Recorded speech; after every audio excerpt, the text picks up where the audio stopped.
సృష్టికర్త అయిన దేవునికి స్తోత్రములు. ఇప్పుడు మనం చదువుకునే వాక్యం ఆదికాండం 27 అధ్యాయం 37 నుంచి 45 వరకు.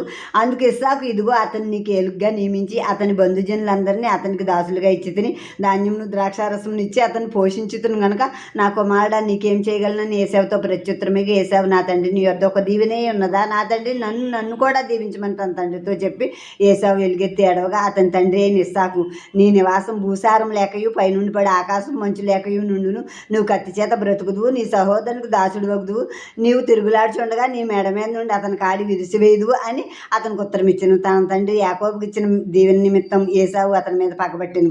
మరియు ఏశావు, నా తండ్రిని గూర్చిన దుఃఖ దినములు సమీపంగానున్నవి, అప్పుడు నా తమ్ముడైన యాకోబుని చంపెద్దును అనుకొనెను.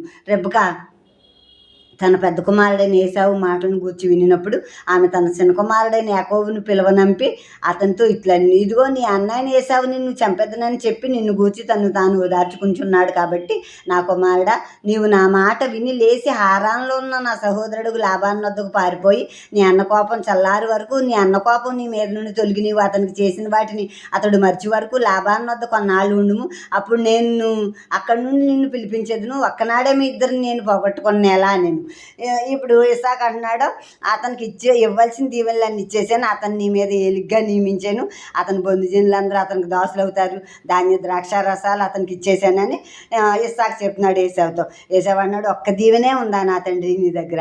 ఇంకో దీవెన లేదా? ఇంకో దీవెన ఉంటే నాకు ఇయ్యి అంటున్నాడు. అప్పుడు నీ నివాసం భూసారం లేకుండా ఉంటుంది అన్నాడు, ఆకాశం మంచి ఉండదని.